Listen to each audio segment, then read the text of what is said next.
All right, let's start fixing the door motor. Don't worry about how drastically it has been disassembled and cut at the bottom.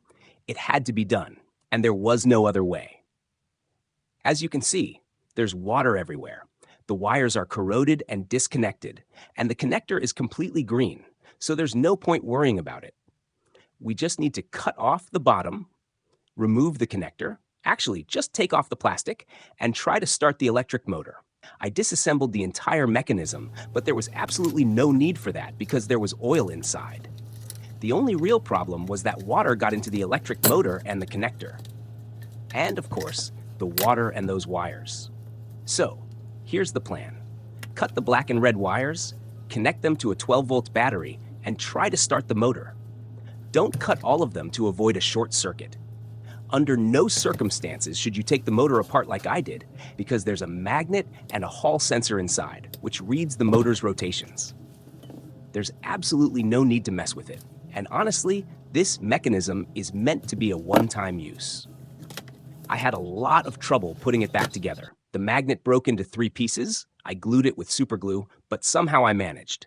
So go ahead, cut the wires, and don't worry about the rest.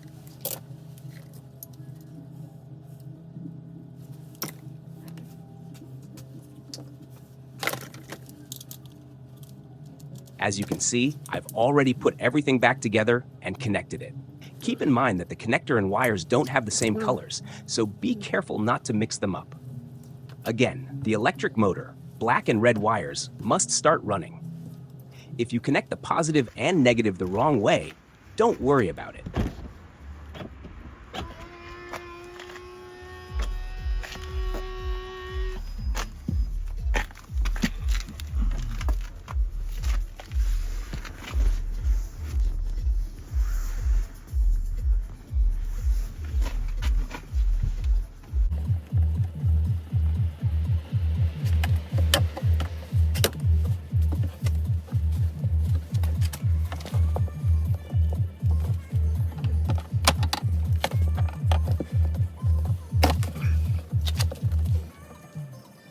As we can see, the connector in the car is also completely green and useless.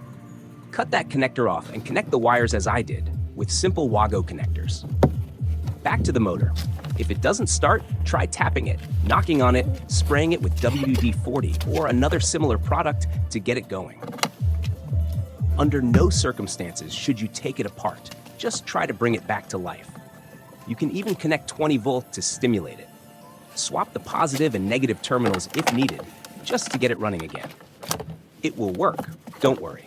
I drove around with my doors not working for about 6 months, and somehow I managed to bring the dead motor back to life. As you can see, here I'm trying to connect the wires properly, since the colors are different on both sides of the connector. So don't mix them up and connect them correctly. Finally, try to secure everything as best as you can. The best protection against water is to lift the wires up where they are connected and cover them with some kind of foil. As for the plastic piece near the mechanism, the part I cut at the back, leave it open so that if water gets inside, it won't stay there, but will immediately drain out the other side. If you want to avoid the same issue with the other doors while they're still working, remove the mechanism. It's just 10 minutes of work. Take it apart and cut an opening, because there's definitely water inside. If you don't do this, you'll either have to replace the entire mechanism when the motor dies for good, or deal with an expensive repair.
As you can see, everything worked out fine. The motor runs. So what now? Good luck. Oh, and one last important thing. This video is to show how not to fix these doors. This is completely against proper mechanics, but if you want a cheap and quick DIY fix, then here you go. This is the guide. One more time. This is not how it should be done, but it works. A cheap, quick, and effective repair.